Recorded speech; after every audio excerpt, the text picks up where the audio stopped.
भगवान की है आरती, पापियों को पापों से है तारती। श्री भागवत भगवान की है आरती, पापियों को पाप से है तारती।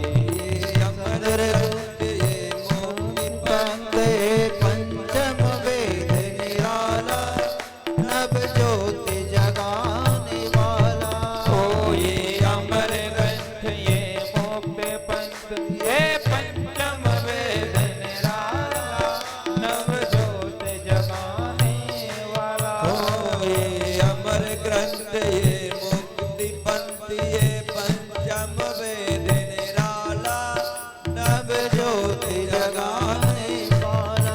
ओ हरि नाम यही हरि धाम यही हरि नाम यही हरि धाम यही, हरि नाम यही हरि भगवान की है आरती, पापियों को पापों से है तारती। श्री भागवत भगवान की है आरती, पापियों को पाप से है तारती। अमर ग्रंथ ये मुक्ति पंथ पंचम वेद निराला, नव ज्योति जगाने वाला।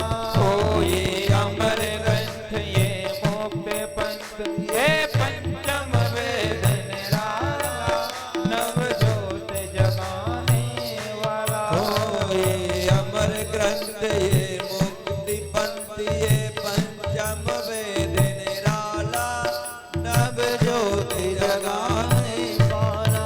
ओ हरि नाम यही हरि धाम यही हरि नाम यही हरि धाम यही, हरि नाम यही हरि धाम यही हरि नाम यही हरि धाम यही। प्रभु के महिमा की आरती, पापियों को पापों से है तारती। श्री भागवत भगवान की है आरती, पापियों को पाप से है तारती। ये शांति गीत पावन पुनीत, पापों को मिटाने वाला, हर दर्श कराने वाला।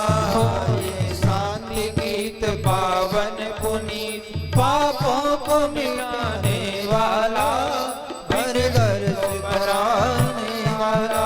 ओ ये शांति गीत पावन पुनीत, पापों को मिटाने वाला, हर दर्श कराने वाला। ओ ये शांति गीत पावन पुनीत, पापों को मिटाने वाला, हरि दर्श कराने वाला। ये सुख करनी ये दुख हरनी, ये सुख करनी ये दुख हरनी, ये सुख करनी ये दुख हरनी।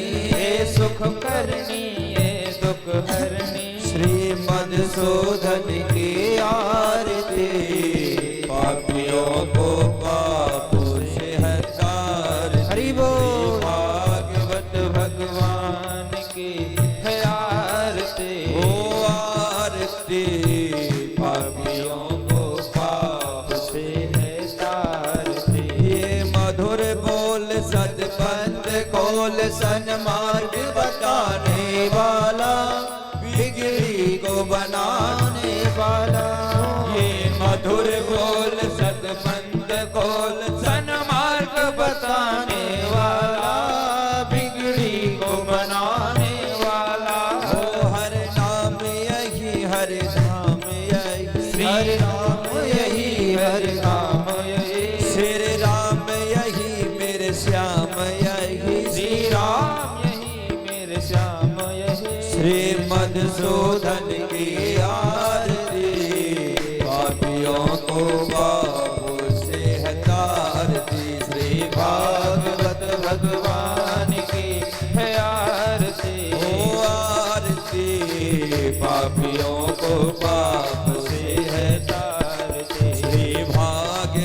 भगवान की है जय हो। आरती, पापियों को पाप से है तारती। श्री भागवत भगवान की है आरती, पापियों को पाप से है तारते। हो कर्पूर गौरम करुणावतारम संसार सारम बुद्धिर्हारम सदा वसंतम हृदयारविंदे भवं भवानी सैनो हो नमामि। त्वमेव माता च पिता त्वमेव त्वमेव बन्धु सखा त्वमेव, त्वमेव वेद्या द्रविणं त्वमेव त्वमेव सर्वं मम देवदेव। हरे राम राम राम हरे हरे।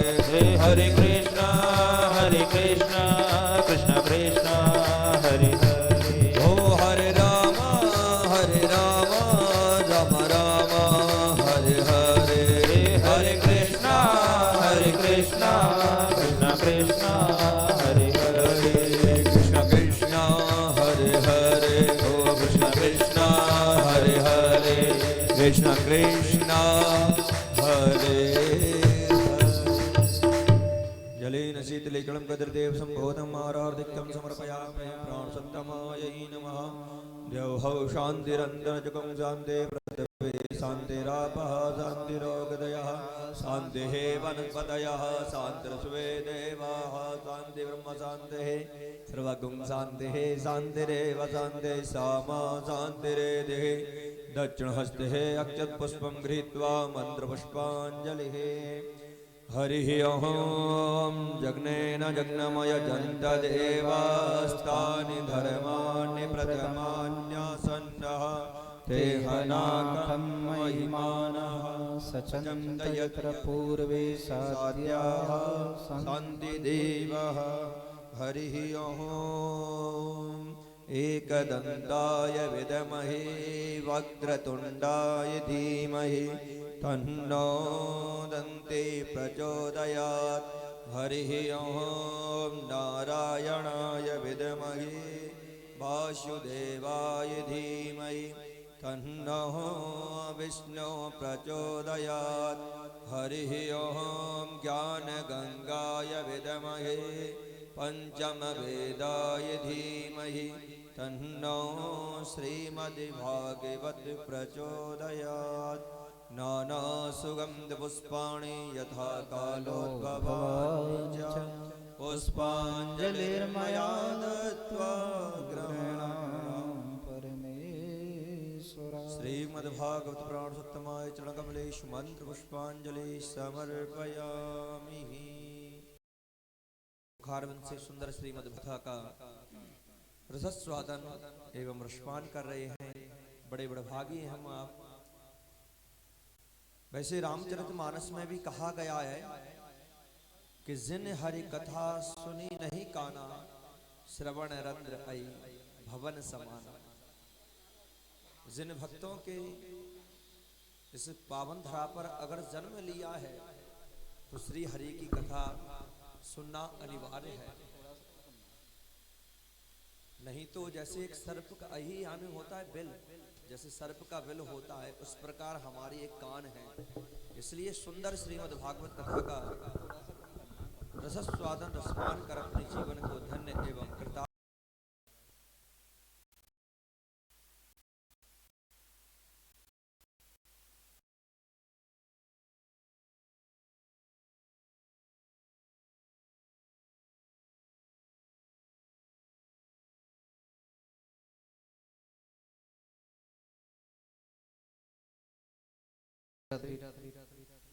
पंडित जी तिलक लगवा दो।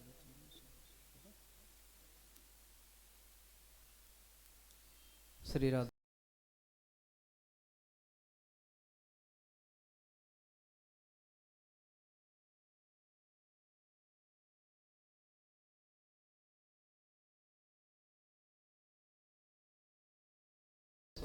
श्री गणेशाय नमः। स्वस्ति श्री गणेशाय नमः। वक्रतुंड महाकाय कोटिसूर समप्रभा निर्विघ्नं कुरु मे देवा सर्वकार्येषु सर्वदा। गजाननं भूतगणादिसेवितं कपेक्तजम्बूफलचारुभक्षणम् उमासुतं सौख्यविलासकार्यक्रं नमामि विघ्नेश्वरपादपङ्कजम्। गुरोर्ब्रह्मा गुरोर्विष्णु गुरोर्देवो महेश्वरा गुरोर्साक्षात् परब्रह्म तस्मै श्री गुरवे नमः। बंसी विभूषितकरा नवनीरदाभा पीताम्बरादरुणबिम्बफलादरोष्टात् पूर्णेन्दुसुन्दरमुखादरविन्दुनेत्रात् कृष्णात् परं किमपि तत्त्वमहं न जाने। लक्ष्मीनाथसमारम्भा नाथयामुदिमध्यमा अस्मदाचार्यपर्यन्तं वन्दे गुरुपरम्परा। मा शारदा नमस्तुभ्यं काश्मीरपुरवासिनी त्वामहं प्रार्थये नित्यं विद्यादानं च देहि मे। श्री गुरुचरण सरोज रज निज मन मुकुर सुधार बरनहु रघुबर बिमल जसै जो दायक फल चार। बुद्धिहीन तन जान के सुमिरो पवन कुमार बल बुद्धि विद्या देहु मोए हरहु कलेश विकार। कि मोर मुकुट मुरली अधर गल में बैजंती माल मोरे अदरन पर बसो सदा बिहारी लाल। लाख बार हरे हरे कहो एक बार हरिदास अति प्रसन्न श्री लाडली सदा विपिन को वार। कि राधा मेरी स्वामिनी मेरा धेजुकदास जन्म जन्म मोहे दीजियो श्री वृंदावन वास। जय जय श्री राधा रमण जय जय नवल किशोर जय गोपी चित चोर प्रभो जय जय माखन चोर जय जय माखन चोर। बोलिए श्री सद्गुरुदेव भगवान की जय। श्रीमद्भागवत महापुराण की जय। श्री व्यास जी महाराज की जय। श्री सुखदेव जी महाराज की जय। राधा लवेली सरकार की जय। बांके बिहारी लाल की जय। यमुना महारानी की जय। संत समाज की जय। भक्त और भगवान की जय। विप्र समाज की जय। जय जय श्री श्री राधे जय जय श्री राधे जय जय श्री राधे।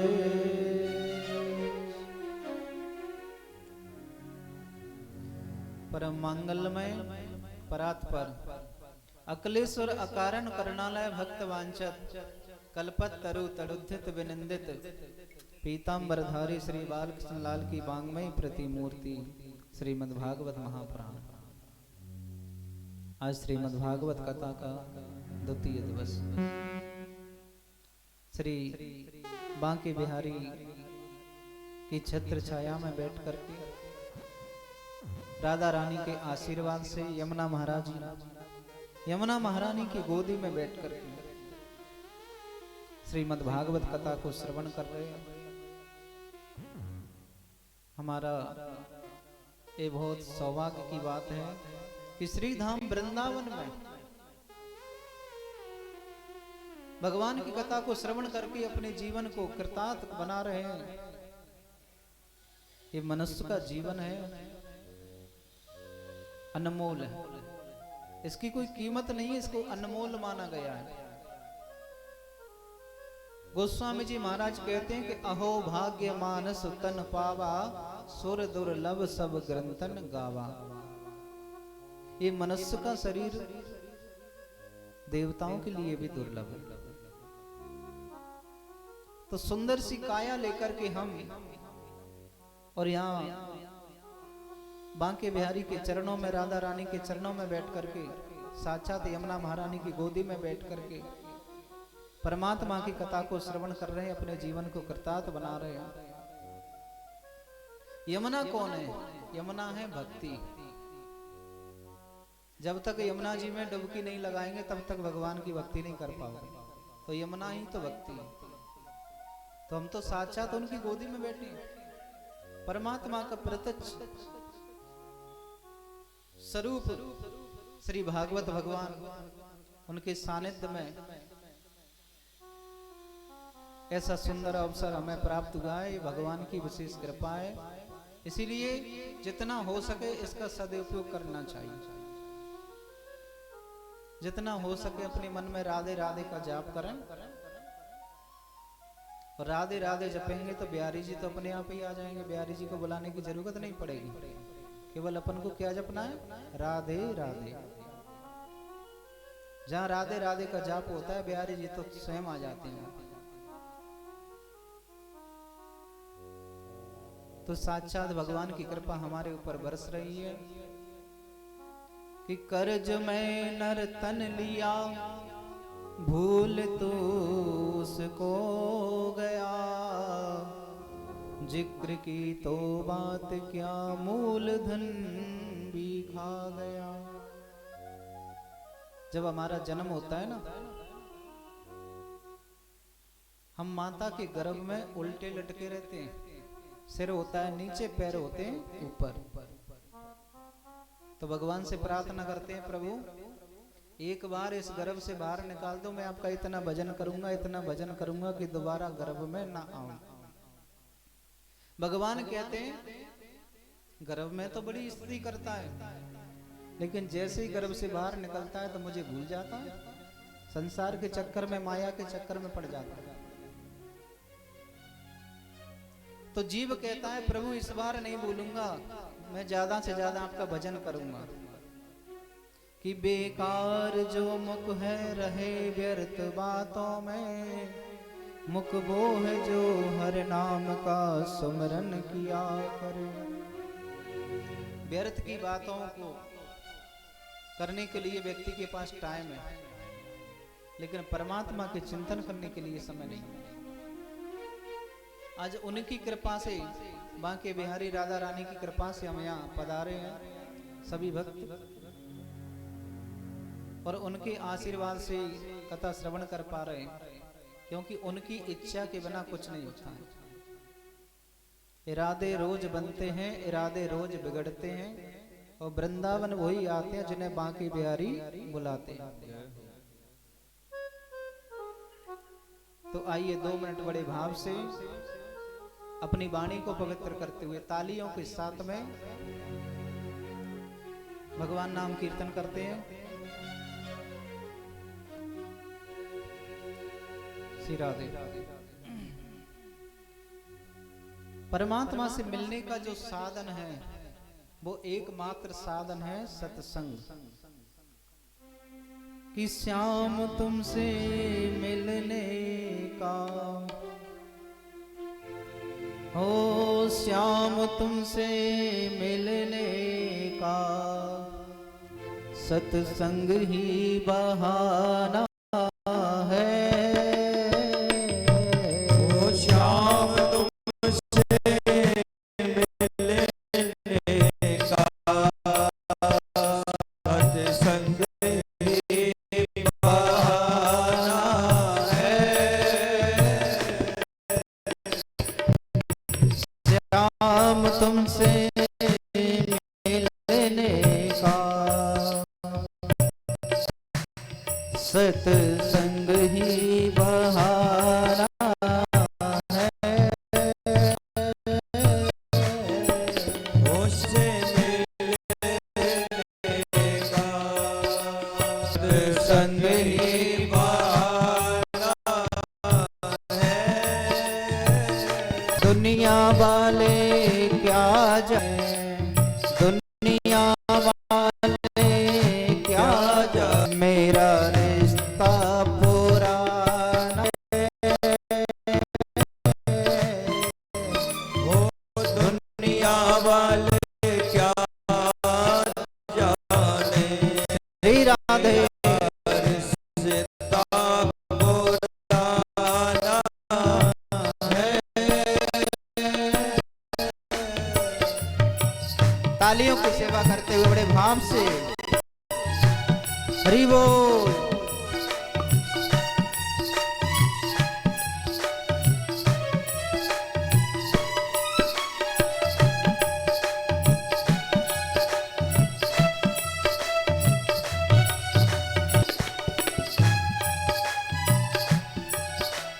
श्याम तुम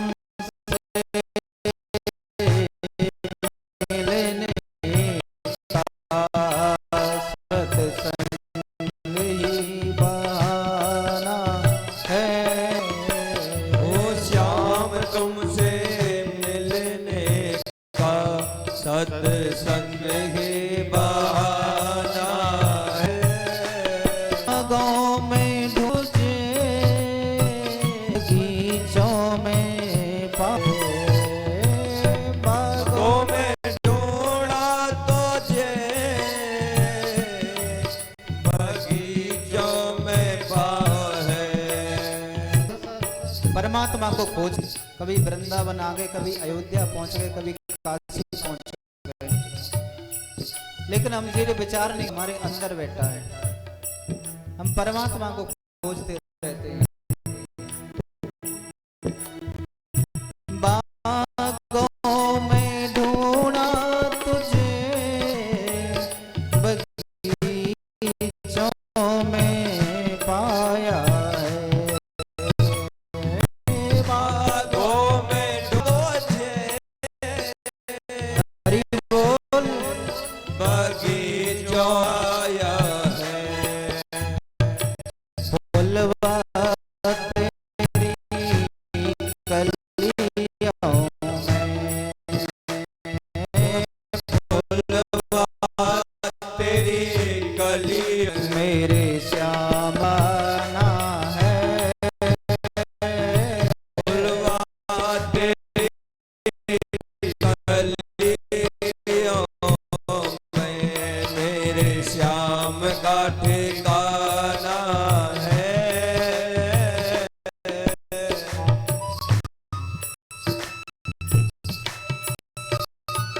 श्री राधे।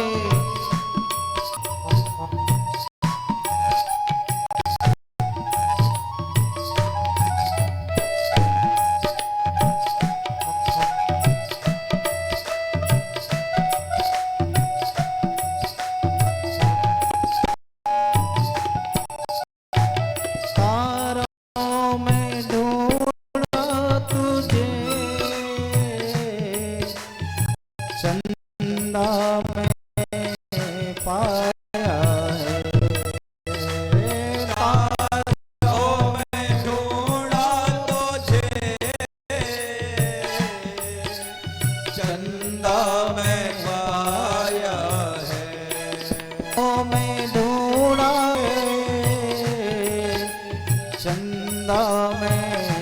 पाया है। तारों में ढूंढा तुझे, चंदा में सूरज तेरी जय हो, सूरज तेरी आम का टीका है। ओ सूरज तेरी नो में मेरे श्याम का ठिकाना है। श्याम तुमसे मिलने का सत्संग आना है। हम तुमसे का सत बहाना है।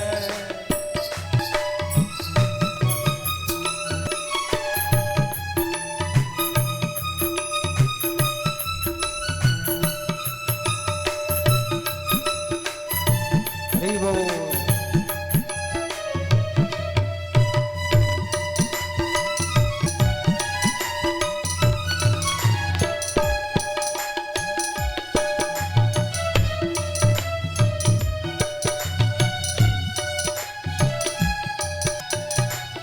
मथुरा में ढूंढा रे, गोकुल में है। मथुरा तुझे गोकुल में पाया है। मथुरा में ढूंढा तुझे, गोकुल में पाया है। मथुरा में ढूंढा तुझे, गोकुल में पाया है। वृंदावन की गलियों में, वृंदावन की गलियों में मेरे श्याम का ठिकाना है। वो वृंदावन की गलियों में मेरे श्याम का ठिकाना है। श्याम तुमसे मिलने का सत्संग ही बहाना है। वो श्याम तुमसे मिलने का सत्संग ही बहाना है। श्याम तुमसे मिलने का सत्संग ही बहाना है। श्याम तुमसे मिलने का सत्संग ही बहाना है। सत्संग ही बहाना है। सत्संग ही बहाना है। श्याम तुमसे मिलने का सत्संग ही बहाना है। दुनिया वाले क्या जाने मेरा रिश्ता पुराना।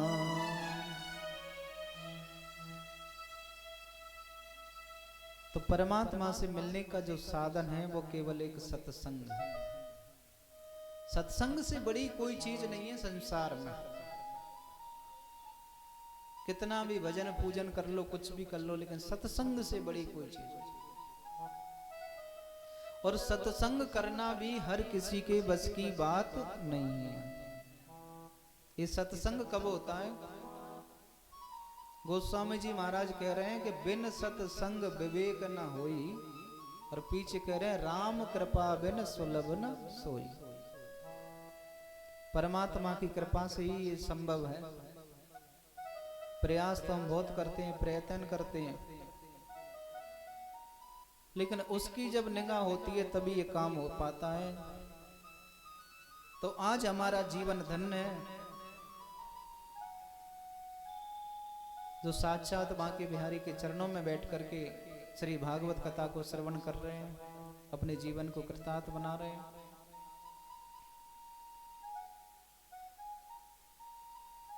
यं प्रव्रजन्तुमनपेतमपेत कृत्यं द्वैपायनो विरह कातर्या जुहावा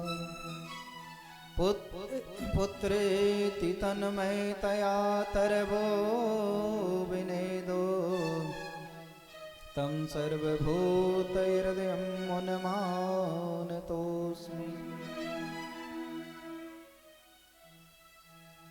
कल की कथा प्रसंग में आपने श्रवण किया भक्ति ज्ञान वैराग्य की आदि की कथा। तो कथा का महत्व जो होता है, महत्व का मतलब क्या होता है, महात्म किसे कहते हैं? महात्म का मतलब होता है जिस वस्तु के बारे में हमें जानकारी हो उसे कहते हैं महात्म। तो भागवत कथा की महत्व में इसकी विशेषता है कि इसको श्रवण करने से फायदा क्या है, क्यों श्रवण करते हैं भागवत कथा। तो भागवत कथा एक ऐसा ग्रंथ है, इसको पंचम वेद कहा जाता है।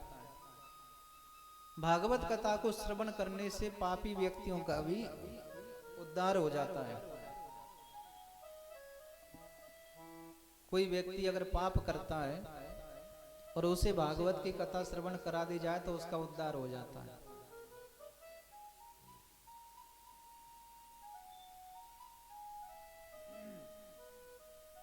इसका प्रत्यक्ष प्रमाण है धुंधकारी। धुंधकारी महाखला, धुंधकारी पापी था,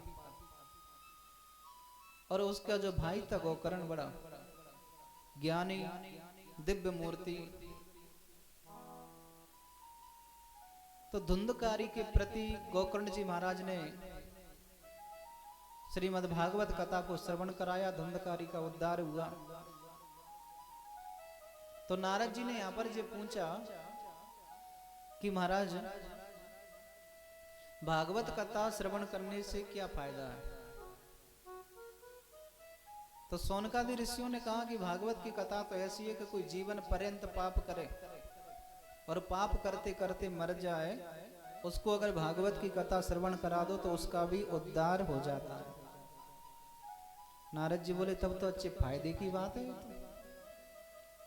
फिर पूजा पाठ करने से क्या फायदा, बढ़िया पाप कर्म करते रहो, मर जाएंगे तो बेटन से कह देना मेरे नाम की एक भागवत करवा देना। ए मानवा पाप कृतस्तु सर्वदा। जो व्यक्ति जीवन पर्यंत पाप कर्म करते रहते हैं, क्रोध रूपी अग्नि में हमेशा जलते रहते हैं, दूसरे व्यक्ति से ईर्ष्या रखते हैं,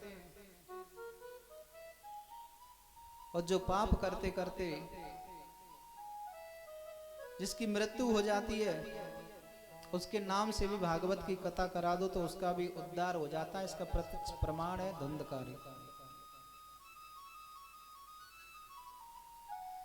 गोकर्ण जी महाराज ने धुंधकारी को कथा श्रवण कराई भागवत की, उसका उद्धार किया। सुंदर विमान में बैठ करके धुंधकारी आज बैकुंठ को, गोलोक धाम को पधारा। गोलोक धाम में धुंधकारी जी पहुंच गए चतुर्भुज रूप धारण करके। लेकिन समस्या ये थी कि जो और लोग बैठे थे भक्त कथा सुनने के लिए, उनका उद्धार नहीं हुआ। गोकर्ण जी महाराज ने विचार किया कि ऐसा क्यों हुआ, कथा तो सभी ने सुनी है लेकिन विमान एक के लिए ही आया। उन्होंने पूछा भैया श्रोता तो बहुत बैठे हैं, विमान एक लेकर करके क्यों आए। तो बोले महाराज कथा तो केवल धुंधकारी ने सुनी है इसीलिए विमान लेकर के आए। बोले और जो बैठे हैं, बोले वो तो कथा थोड़ी सुन रहे थे। कथा वास्तव में कथा सुनने की जरूरत नहीं पड़ती है। कथा सुनने की जरूरत केवल एक बार पड़ती है। एक बार कथा सुन लो, उसी में उद्धार हो जाएगा। लेकिन कथा सुनने के बाद में उसका मनन करना चाहिए, तब होगा उद्धार। सुनने से नहीं होता है। जाने कितनी बार सुनते हैं आजकल तो टीवी पे हमेशा चलती रहती है, जब भी टीवी खोलोगे तो कथा चलेगी। उद्धार नहीं होगा। अपने मन में कुछ परिवर्तन करना पड़ेगा। मन की हारे हार है, मन की जीते जीत, और मन ही मिलावत राम सो, और मन ही करत अजीत। तो मन को थोड़ा सा संयुक्त करना पड़ेगा, नियम संयम बनाना पड़ेगा। भागवत का एक शब्द मात्र सुन लो, उसी का पालन कर लो, उसी में उद्धार हो जाएगा। ज्यादा सुनने की जरूरत नहीं पड़ेगी। लेकिन समस्या तो यही है, इधर से सुनते हैं, इधर से निकलती जा रही है। अरे उसको अपने हृदय में उतारो। उसके बाद में कथा श्रवण की विधि बताई कि कथा कैसे श्रवण। कथा हमेशा जमीन पर बैठ करके एक आसन से कथा सुने।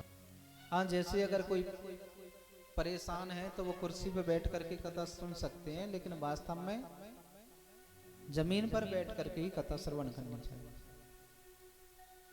आपत्ति काले मर्यादा नास्ति। और बोले भोजन, तो कथा का नियम ये है कि भोजनम तु वरम मन्ये कथा विघ्न कारकौ। कथा में ये नियम है कि श्रोता और वक्ता दोनों घी पी करके ही कथा करें। लेकिन आजकल तो डॉक्टर साहब मना कर देते हैं, चिपड़ी रोटी नहीं खाना। अब तो समस्या, घी पी करके ही कथा श्रवण। तो बोले घी नहीं पचा पाए तो फलाहार भी कर सकते हैं, और फलाहार से भी काम नहीं चले तो भोजन भी कर सकते हैं। भोजनम तु वरम मन्ये, भोजन भी कर सकते हैं, लेकिन भोजन इतना करना चाहिए कि जिससे आलस ना हो। कथा विघ्नकार का, जिससे आलस ना हो।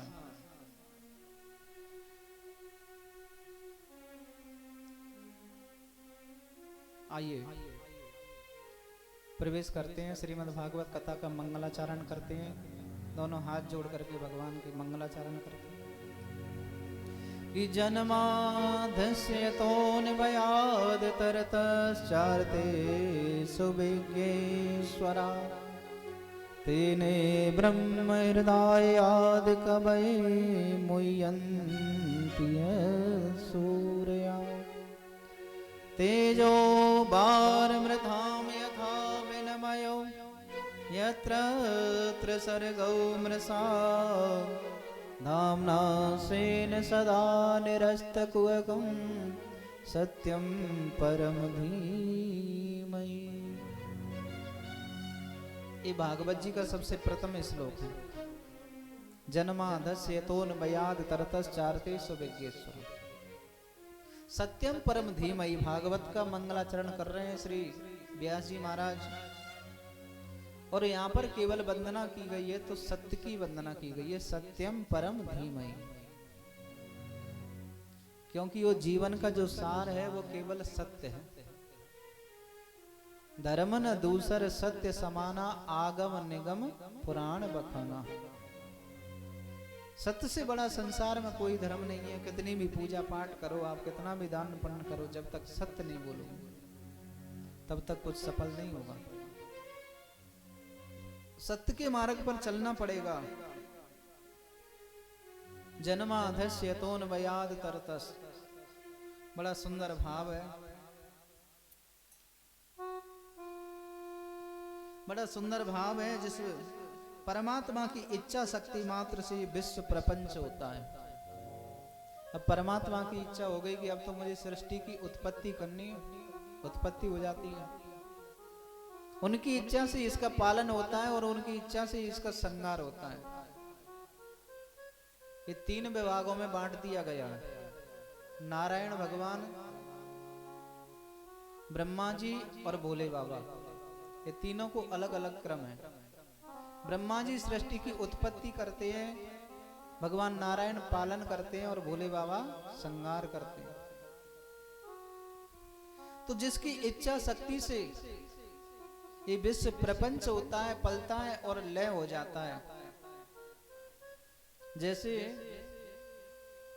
आपने 1 किलो सोना खरीद लिया, तो खरीदा तब क्या था? सोना। और उसकी तरह तरह के आभूषण आपने बनवा दिए, तो आभूषण किस चीज के? सोने के। और फिर विचार किया कि चलो इनको एक ओखली में डाल करके सबको कूट देते हैं, तो फिर क्या बचेगा? सोना। तो ये परमात्मा इसमें बताना चाहते हैं कि जब कुछ भी नहीं था तब भी मैं हूं, और संसार है तब भी मैं हूं, और जब प्रलय हो जाएगी उसके बाद केवल बचूंगा तो मैं बचूंगा। उसकी इच्छा मात्र से ही सब कुछ होता है। श्री भागवत का आज जब मध्य आता है उसमें भी सत्य का बंधन किया है, सत्यम परम। तो मध्य भी सत्य है। भागवत के अंतिम श्लोक जो आता है, नाम संकीर्तनम यस्य सर्व पाप प्रणाशनम। तो ये भागवत धर्म हमें सिखाता है कि ज्यादा से ज्यादा जीवन में सत्य बोलो, सत्य पर चलने का मार्ग हमें इस श्रीमद् भागवत कथा श्रवण सिखाती है। भागवत जी की कथा आज हम यहाँ बैठ करके कथा श्रवण कर रहे हैं, तो ऐसा विचार नहीं करना चाहिए कि अब है आगे तो कथा तो सुननी पड़ेगी, मन तो घूमने को हो रहा था। ऐसा नहीं है। जब कथा में बैठे हैं तब तक बड़े भाव से कथा श्रवण करो, उसके बाद घूमना भी है, कोई दिक्कत नहीं। भागवत की कथा कोई टाइम पास नहीं है, साक्षात भगवान का स्वरूप है। कि धर्मा प्रोजित कौतवोत्र परमो निर्मत्सराणां सतां वेदं वास्तमिदं व्यस्तु शिवदं तापत्रयो नमूलनम्। ये भागवत की कथा बड़ी विचित्र कथा है, बड़ी दिव्य कथा है। बोले कैसी कथा है? बोले शिवदम, कल्याण करने वाली है। इसीलिए सदा सेव्या सदा सेव्या। बोले कब तक इसका सेवन करना चाहिए? जब तक हमारा जीवन है तब तक श्रवण करते रहो। मुहु रहो रस का वो विभाव का। लेकिन कभी कभी विचार आ जाता है, अभी तो वहां कथा चल रही थी, वहां श्रवण करके आए थे, अभी यहाँ चल रही, यहाँ भी श्रवण करना। जितना हो सके उतना श्रवण करना चाहिए परमात्मा की कथा। और दूसरी बात ये है, ये कभी पुरानी नहीं होती है। दूसरी वस्तु पुरानी हो सकती है, लेकिन ये भागवत की कथा कभी पुरानी नहीं हो सकती है। जब भी आप सुनोगे तो ऐसा लगेगा कि पहली बार ही सुन रहे हैं क्या। ये इसकी विशेषता है। जब भी सुनोगे तो ऐसा लगेगा आज पहली बार ही कथा श्रवण कर रहे हैं।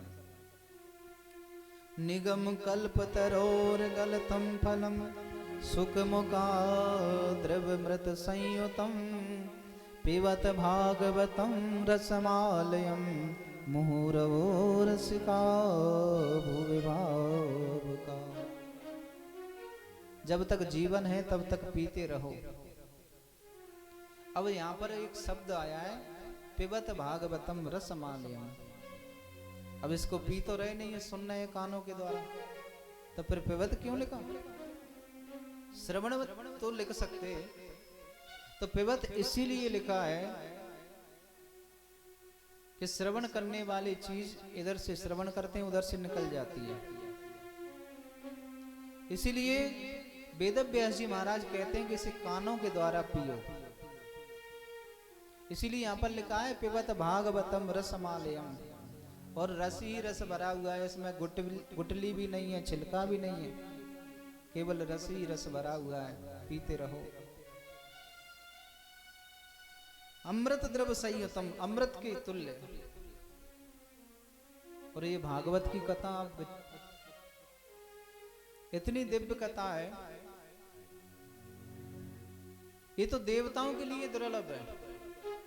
जब सुखदेव जी महाराज राजा परीक्षित को भागवत की कथा श्रवण करा रहे थे, तो देवता अमृत का कलश लेकर के आ गए। बोले महाराज, राजा परीक्षित को अमृत पिला दो और ये कथा रूपी अमृत हमें दे दो, तो सुखदेव जी महाराज विचार करने लगे कि ये स्वर्ग का अमृत तो कांच की तुल्य है और कथा तो हमारी मणि के समान है। तो बोले मणि की तुलना कांच से कैसे की जाए। सुखदेव जी महाराज ने स्वर्ग के अमृत को ठुकरा दिया। बोले नहीं नहीं, तुम इसके पात्र नहीं है, तुम जाओ। अब यहां पर विचार करने की बात है कि जिस अमृत को निकालने के लिए भगवान ने चार चार अवतार धारण किए, ऐसे अमृत को सुखदेव जी महाराज ने ठुकरा दिया। चार चार अवतार धारण किए। जब समुद्र मंथन हो रहा था अमृत निकालने के लिए, तो मंदराचल पर्वत नीचे की ओर जाने लगा। भगवान ने कछुए का रूप धारण किया। जब मंथन पूरा हुआ, उसमें से अमृत निकला, तो दैत्य छुड़ा करके ले गए कलश को। भगवान ने मोहिनी रूप धारण किया।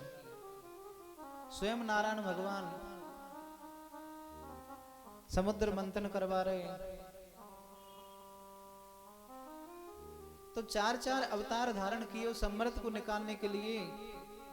ऐसे अमृत को श्री सुखदेव जी महाराज ने ठुकरा दिया। बोले हमें नहीं चाहिए।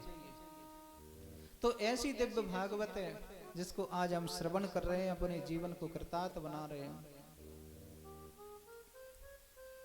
देखो, सुनने की पद्धति है, भागवत की कथा सुनी जाती है तो सुनने की पद्धति ये है कि सुनते हुए उसको अपने हृदय में उतारो, तो फिर दोबारा सुनने की जरूरत नहीं पड़ेगी। और मानव का शरीर लेकर के अगर आपने परमात्मा का चिंतन नहीं किया, भगवत नाम कीर्तन नहीं किया, परमात्मा की कथा को श्रवण नहीं किया, तो हमारा जीवन इसका कोई मतलब नहीं है, कोई सार नहीं है। इससे तो पशु पक्षी बढ़िया, उनको केवल एक चिंता रहती है भोजन की। उनका पेट भर गया, फिर कोई चिंता नहीं।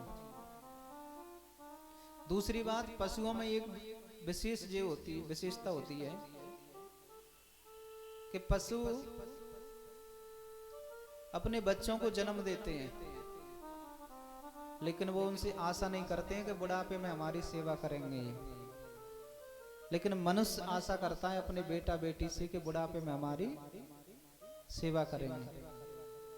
लेकिन पशु नहीं, विचार नहीं करते हैं। उनका तो धर्म है, उनका पालन किया, उसके बाद में कोई मतलब नहीं। बड़ा हो गया, क्योंकि जो माया का चक्र है वो केवल मनुष्य के जीवन में है। मनुष्य हर समय माया के चक्कर में पड़ा रहता है, दिन दूनी रात चौगनी ऐसे। लेकिन माया भी सब कुछ नहीं होती है। धन धन की जगह काम करता है, और उसके साथ में अगर परमात्मा का चिंतन होता है तो वो धन प्रसाद बन जाता है।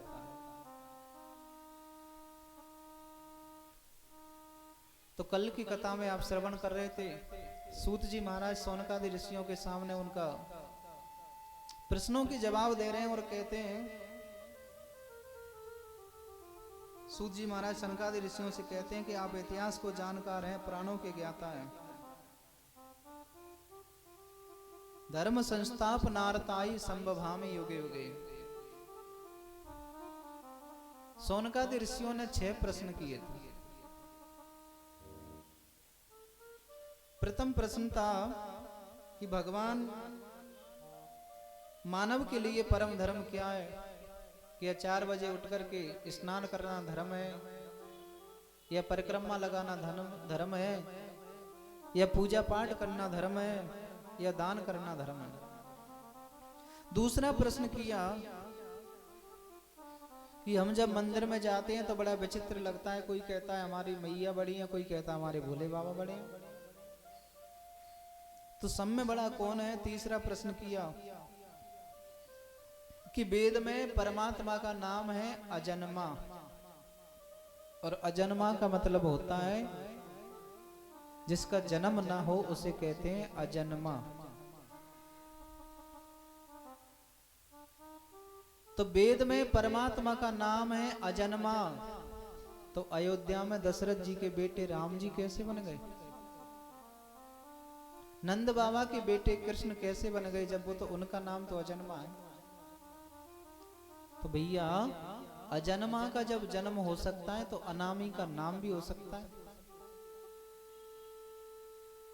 धर्म संस्थापनार्थाय संभवामि युगे युगे। भगवान का अवतार कब होता है? जब पृथ्वी पर पाप ज्यादा बढ़ जाता है, अत्याचार जब ज्यादा बढ़ जाता है तो पृथ्वी गाय का रूप बना लेती है और भगवान से प्रार्थना करती है कि या तो मैं रसातल में चली जाऊंगी, नहीं तो इस बोझ को हटा दो। भगवान पर उनसे कहते हैं कि तुम धीर रखो, मैं अवतार लेकर के आऊंगी। तो जब पाप ज्यादा बढ़ जाता है, अत्याचार होने लगता है, तो फिर भगवान अवतार लेते हैं, धर्म की स्थापना करते हैं। सुखदेव जी महाराज कहते हैं कि आपके प्रश्नों के जवाब देने से पहले मैं अपने गुरुदेव को प्रणाम कर लूं। अपने गुरुदेव को प्रणाम कर लूं। सूत जी महाराज कहते हैं, सुखदेव जी महाराज उनके गुरु हैं, तो मन ही मन में उन्होंने प्रणाम किया। नारम ज्ञानम ददाति इति नारदा। नारद जी महाराज हमारे ब्रजवासी कहते हैं नारद, जिसका नाम कभी रद्द ना हो उसे कहते हैं नारद। नारम ज्ञानम ददाति, ये भागवत में लिखा है कि नारद जी महाराज जिन किसी को मिले उसे परमात्मा जरूर मिले।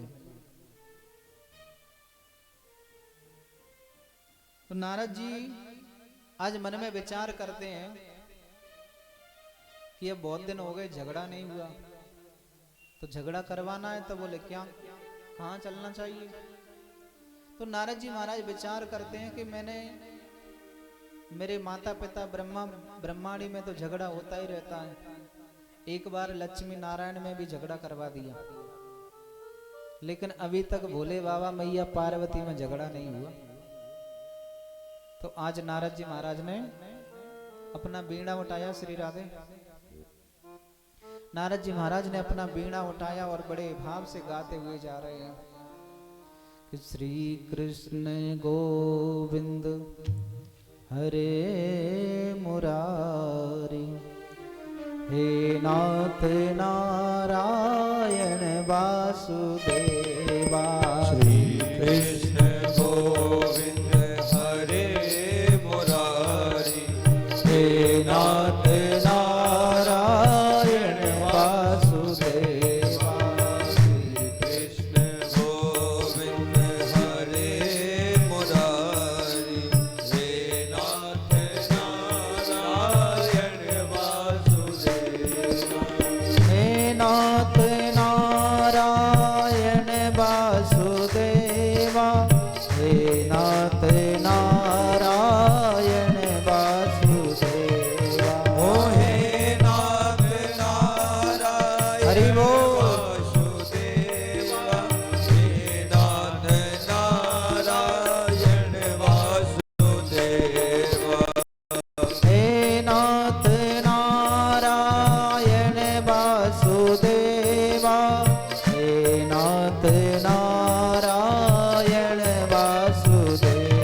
हे नाथ नारायण वासुदेवा, हे नाथ नारायण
जमीन पर बैठ करके एक आसन से कथा सुने। हाँ, जैसे अगर कोई परेशान है तो वो कुर्सी पर बैठ करके कथा सुन सकते हैं, लेकिन वास्तव में जमीन पर बैठ करके ही कथा श्रवण करनी चाहिए। आपत्ति काले मर्यादा नास्ति। और बोले भोजन, तो कथा का नियम ये है कि भोजनम तु वरम मन्ये कथा विघ्न कारकम्। कथा में ये नियम है कि श्रोता और वक्ता दोनों घी पी करके ही कथा करें। लेकिन आजकल तो डॉक्टर साहब मना कर देते हैं चिपड़ी रोटी नहीं खाना। अब तो समस्या, घी पी करके ही कथा श्रवण। तो बोले घी नहीं पचा पाए तो फलाहार भी कर सकते हैं, और फलाहार से भी काम नहीं चले तो भोजन भी कर सकते हैं। भोजनम तु वरम मन्ये, भोजन भी कर सकते हैं, लेकिन भोजन इतना करना चाहिए कि जिससे आलस ना हो। कथा विघ्न कारक, जिससे आलस ना हो।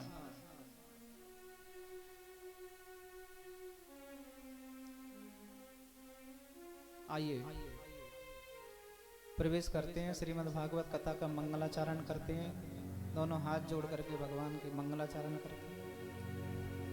कि जन्माद्यस्य तोऽन्वयाद् तरतश्चार्थे सुविज्ञेश्वरा तेने ब्रह्म हृदयाद् कवये मुह्यन्ति सूर्या तेजो वारिमृधां यथा विनिमयो यत्र त्रिसर्गो मृषा धाम्ना स्वेन सदा निरस्तकुहकं सत्यं परम धीमहि।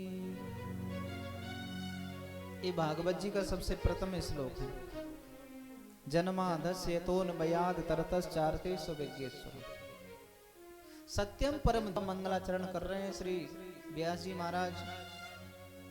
और यहाँ पर केवल वंदना की गई है तो सत्य की वंदना की गई है, सत्यम परम धीमहि। क्योंकि वो जीवन का जो सार है वो केवल सत्य है। धर्म न दूसर सत्य समाना आगम निगम पुराण बखाना। सत्य से बड़ा संसार में कोई धर्म नहीं है। कितनी भी पूजा पाठ करो आप, कितना भी दान पुण्य करो, जब तक सत्य नहीं बोलोगे तब तक कुछ सफल नहीं होगा। सत्य के मार्ग पर चलना पड़ेगा। जन्माद्यस्य तोऽन्वयाद् तरतस्, बड़ा सुंदर भाव है, बड़ा सुंदर भाव है। जिस परमात्मा की इच्छा शक्ति मात्र से विश्व प्रपंच होता है। अब परमात्मा की इच्छा हो गई कि अब तो मुझे सृष्टि की उत्पत्ति करनी है, उत्पत्ति हो जाती है। उनकी इच्छा से इसका पालन होता है और उनकी इच्छा से इसका संहार होता है। ये तीन विभागों में बांट दिया गया है। नारायण भगवान, ब्रह्मा जी और भोले बाबा, ये तीनों को अलग अलग क्रम है। ब्रह्मा जी सृष्टि की उत्पत्ति करते हैं, भगवान नारायण पालन करते हैं और भोले बाबा संहार करते हैं। तो जिसकी इच्छा शक्ति से ये विश्व प्रपंच होता है, पलता है और लय हो जाता है। जैसे आपने 1 किलो सोना खरीद लिया, तो खरीदा तब क्या था? सोना। और उसके तरह तरह के आभूषण आपने बनवा दिए, तो आभूषण किस चीज के? सोने के। और फिर विचार किया कि चलो इनको एक ओखली में डाल करके सबको कूट देते हैं, तो फिर क्या बचेगा? सोना। तो ये परमात्मा इसमें बताना चाहते हैं कि जब कुछ भी नहीं था तब भी मैं हूं, और संसार है तब भी मैं हूं, और जब प्रलय हो जाएगी उसके बाद केवल बचूंगा तो मैं बचूंगा। उसकी इच्छा मात्र से ही सब कुछ होता है। श्री भागवत का आज जब मध्य आता है उसमें भी सत्य का बंधन किया है, सत्यम परम। तो मध्य भी सत्य है भागवत के, अंतिम श्लोक जो आता है, नाम संकीर्तनम यस्य सर्व पाप प्रणाशनम। तो ये भागवत धर्म हमें सिखाता है कि ज्यादा से ज्यादा जीवन में सत्य बोलो, सत्य पर चलने का मार्ग हमें इस श्रीमद् भागवत कथा श्रवण सिखाती है। भागवत जी की कथा आज हम यहाँ बैठ करके कथा श्रवण कर रहे हैं, तो ऐसा विचार नहीं करना चाहिए कि अब आगे तो कथा तो सुननी पड़ेगी, मन तो घूमने को हो रहा था। ऐसा नहीं है, जब कथा में बैठे हैं तब तक बड़े भाव से कथा श्रवण करो, उसके बाद घूमना भी है, कोई दिक्कत नहीं। भागवत की कथा कोई टाइम पास नहीं है, साक्षात भगवान का स्वरूप है। कि धर्मा प्रोजित कौतवोत्र परमो निर्मत्सराणां सतां वेदं वास्तुमिदं व्यस्तु शिवदं तापत्रयोन्मूलनम्।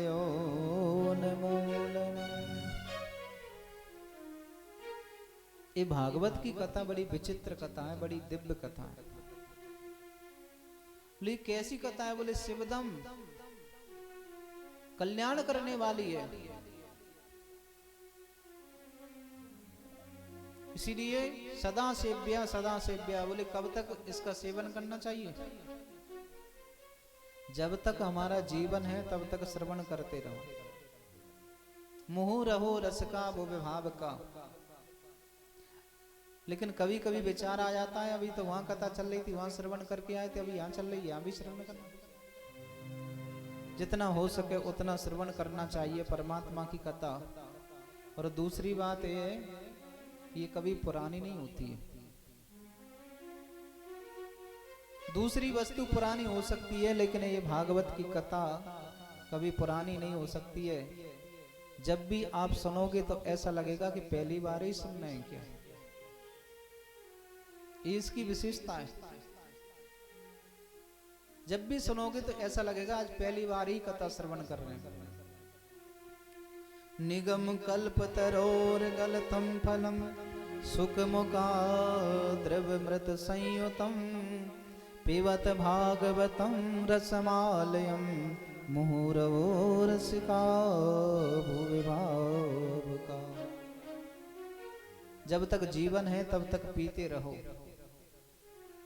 अब यहाँ पर एक शब्द आया है पिबत भागवतम रसमालयम। अब इसको पी तो रहे नहीं है, सुन रहे हैं कानों के द्वारा, तो फिर पिबत क्यों लिखा? श्रवण तो लिख सकते, तो पिबत इसीलिए लिखा है कि श्रवण करने वाली चीज इधर से श्रवण करते हैं, उधर से निकल जाती है। इसीलिए वेदव्यास जी महाराज कहते हैं कि इसे कानों के द्वारा पियो। इसीलिए यहाँ पर लिखा है पिबत भागवतम रसमालयम। और रस ही रस भरा हुआ है, इसमें गुटली भी नहीं है, छिलका भी नहीं है, केवल रस ही रस भरा हुआ है। पीते रहो। अमृत द्रव संयुतम, अमृत के तुल्य। और ये भागवत की कथा इतनी दिव्य कथा है, ये तो देवताओं के लिए दुर्लभ है। जब सुखदेव जी महाराज राजा परीक्षित को भागवत की कथा श्रवण करा रहे थे, तो देवता अमृत का कलश लेकर के आ गए। बोले महाराज राजा परीक्षित को अमृत पिला दो, और ये कथा रूपी अमृत हमें दे दो। तो सुखदेव जी महाराज विचार करने लगे कि ये स्वर्ग का अमृत तो कांच के तुल्य है, और कथा तो हमारी मणि के समान है। तो बोले मणि की तुलना कांच से कैसे की जाए? सुखदेव जी महाराज ने स्वर्ग के अमृत को ठुकरा दिया। बोले नहीं नहीं, तुम इसके पात्र नहीं है, तुम जाओ। अब यहां पर विचार करने की बात है कि जिस अमृत को निकालने के लिए भगवान ने चार चार अवतार धारण किए, ऐसे अमृत को सुखदेव जी महाराज ने ठुकरा दिया।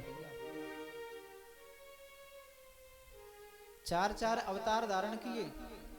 जब समुद्र मंथन हो रहा था अमृत निकालने के लिए, तो मंदराचल पर्वत नीचे की ओर जाने लगा। भगवान ने कछुए का रूप धारण किया। जब मंथन पूरा हुआ, उसमें से अमृत निकला, तो दैत्य छुड़ा करके ले गए कलश को। भगवान ने मोहिनी रूप धारण किया। स्वयं नारायण भगवान समुद्र मंथन करवा रहे हैं।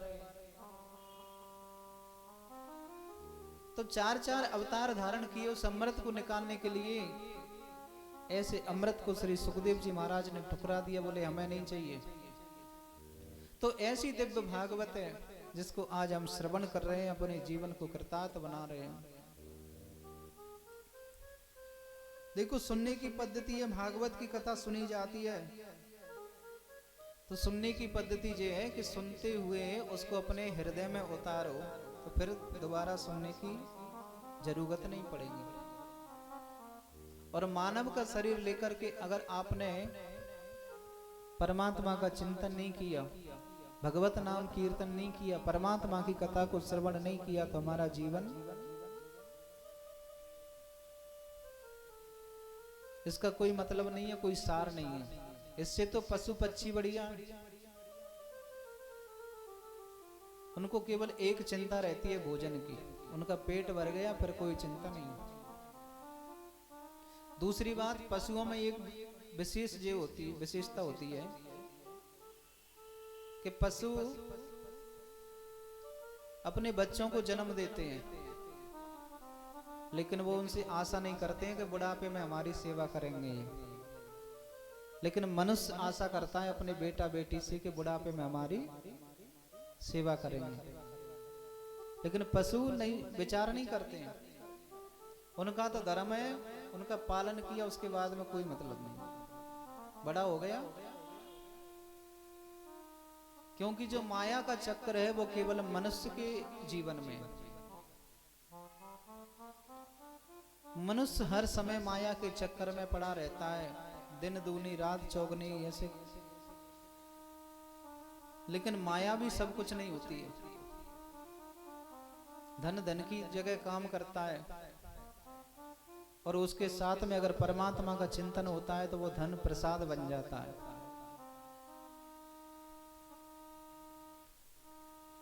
तो कल की कथा में आप श्रवण कर रहे थे, सूत जी महाराज सौनकादि ऋषियों के सामने उनका प्रश्नों के जवाब दे रहे हैं और कहते हैं, सूत जी महाराज सनकादि ऋषियों से कहते हैं कि आप इतिहास को जानकार हैं, पुराणों के ज्ञाता हैं। धर्म संस्थापनार्थाय संभवामि युगे युगे। सौनकादि ऋषियों ने 6 प्रश्न किए थे। प्रथम प्रश्न था कि भगवान मानव के लिए परम धर्म क्या है? क्या 4 बजे उठ करके स्नान करना धर्म है, या परिक्रमा लगाना धर्म है, या पूजा पाठ करना धर्म है, या दान करना धर्म है? दूसरा प्रश्न किया कि हम जब मंदिर में जाते हैं तो बड़ा विचित्र लगता है, कोई कहता है हमारी मैया बड़ी है, कोई कहता है हमारे भोले बाबा बड़े हैं, तो सब में बड़ा कौन है? तीसरा प्रश्न किया कि वेद में परमात्मा का नाम है अजन्मा, और अजन्मा का मतलब होता है जिसका जन्म ना हो उसे कहते हैं अजन्मा। तो वेद में परमात्मा का नाम है अजन्मा, तो अयोध्या में दशरथ जी के बेटे राम जी कैसे बन गए? नंद बाबा के बेटे कृष्ण कैसे बन गए, जब वो तो उनका नाम तो अजन्मा है। तो भैया अजन्मा का जब जन्म हो सकता है तो अनामी का नाम भी हो सकता है। धर्म संस्थापनार्थाय संभवामि युगे युगे। भगवान का अवतार कब होता है? जब पृथ्वी पर पाप ज्यादा बढ़ जाता है, अत्याचार जब ज्यादा बढ़ जाता है, तो पृथ्वी गाय का रूप बना लेती है और भगवान से प्रार्थना करती है कि या तो मैं रसातल में चली जाऊंगी, नहीं तो इस बोझ को हटा दो। भगवान पर उनसे कहते हैं कि तुम धीर रखो, मैं अवतार लेकर के आ गई। तो जब पाप ज्यादा बढ़ जाता है, अत्याचार होने लगता है, तो फिर भगवान अवतार लेते हैं, धर्म की स्थापना करते हैं। सुखदेव जी महाराज कहते हैं कि आपके प्रश्नों के जवाब देने से पहले मैं अपने गुरुदेव को प्रणाम कर लूं। अपने गुरुदेव को प्रणाम कर लूं। सूत जी महाराज कहते हैं, सुखदेव जी महाराज उनके गुरु हैं, तो मन ही मन में उन्होंने प्रणाम किया। नारम ज्ञानम ददाति इति नारदा। नारद जी महाराज हमारे ब्रजवासी कहते हैं नारद, जिसका नाम कभी रद्द ना हो उसे कहते हैं नारद। नारम ज्ञानम ददाति, ये भागवत में लिखा है कि नारद जी महाराज जिन किसी को मिले उसे परमात्मा जरूर मिले।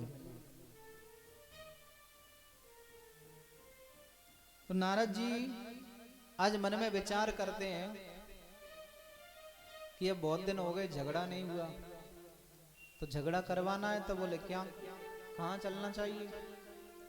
तो नारद जी महाराज विचार करते हैं कि मैंने मेरे माता पिता ब्रह्मांडी में तो झगड़ा होता ही रहता है। एक बार लक्ष्मी नारायण में भी झगड़ा करवा दिया, लेकिन अभी तक भोले बाबा मैया पार्वती में झगड़ा नहीं हुआ। तो आज नारद जी महाराज ने अपना वीणा उठाया। श्री राधे।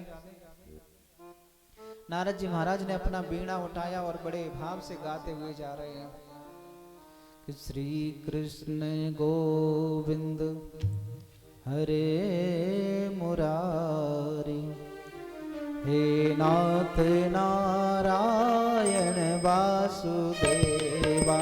श्री कृष्ण गोविंद हरे मुरारी, हे नाथ नारायण वासुदेवा।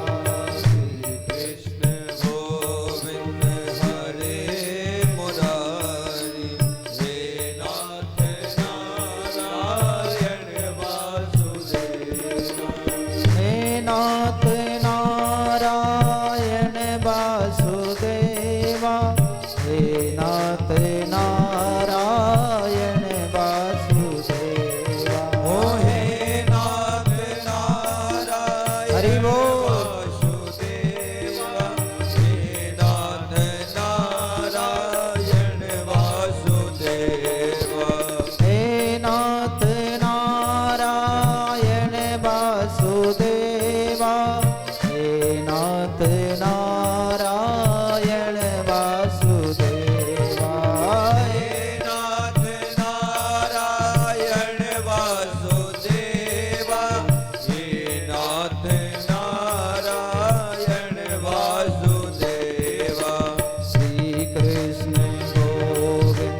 हाथों में बीड़ा लेकर के बजाते हुए जा रहे हैं, परमात्मा के नाम को गाते हुए जा रहे हैं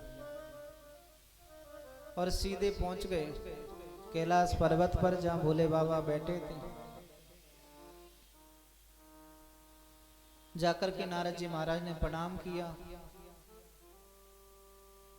और वहां से सीधे निकल करके मैया पार्वती जी बैठी थी वहां पर पहुंच गए।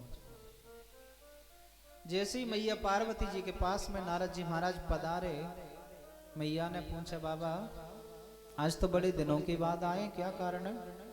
आजकल कहीं व्यस्त चल रहे हैं क्या? नारद जी महाराज ने सुंदर बात कही। नारद जी महाराज कहते हैं, मैया आजकल संसार के लोग बड़े स्वार्थी हो गए।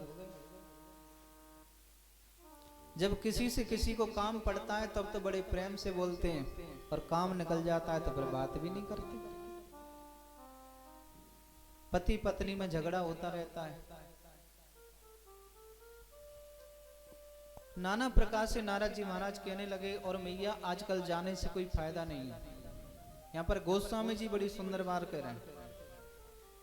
गोस्वामी जी महाराज कहते हैं कि आवत ही हर से नहीं नैनन नहीं सने, और तुलसी तहा न जाइए कंचन बरसे में। अगर हम किसी के घर जाते हैं और उससे हमारे आने से प्रसन्नता नहीं, उसका मन प्रफुल्ल नहीं हुआ, तो वहां जाने से कोई फायदा नहीं हुआ। इसीलिए नारद जी कहते हैं कि संसार में प्रेम तो रहा ही नहीं, पति पत्नी में झगड़ा होता रहता।